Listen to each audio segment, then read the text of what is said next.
তিনি মাঝে মধ্যে রাত্রের বেলায় চন্দ্রনীয় রাত্রে আমার নবীকে কুলে নিয়ে বাইরে বের হয়ে তিনি মানে চাঁদের সাথে কথা বলতেন।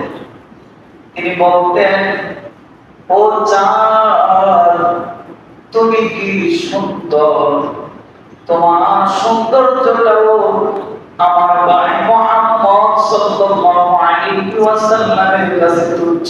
সুবহানাল্লাহ।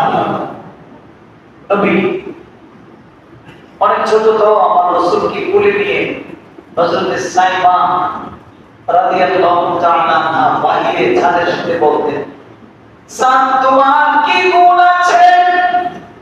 তোমার শুধু একটা গুণ, তুমি রাতের বেলায় আলো দাও। আর আমার পায়ের কি গুণ আছে জানি? আমার পায়ের গুণ হলো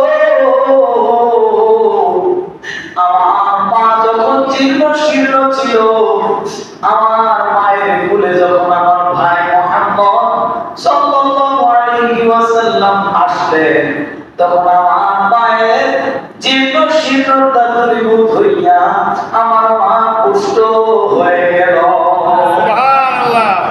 আমার ভাই এই মহানবীর কি গুণ, আমার উদর করে তিন বেলা খাইতে পারতাম না। আমার ভাই যেদিন আমাদের ঘরে আসলো, ওই দিন থেকে কোনদিন আমাদের পেটের ক্ষুধা লাগে না।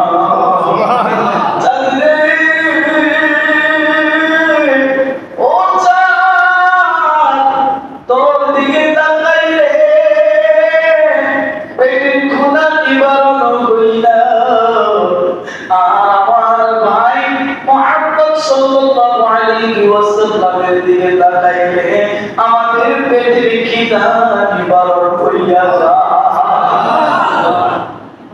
আমার নবী রাহমাতুল লিল আলামিন এর একটা দুধ ভাই ছিলেন, যার নাম হযরত আব্দুল্লাহ।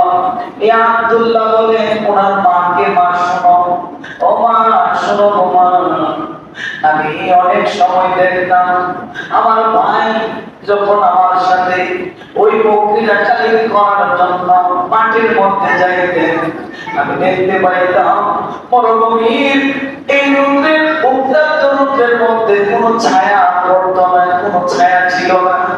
আমার ভাই যেদিকে যাইতো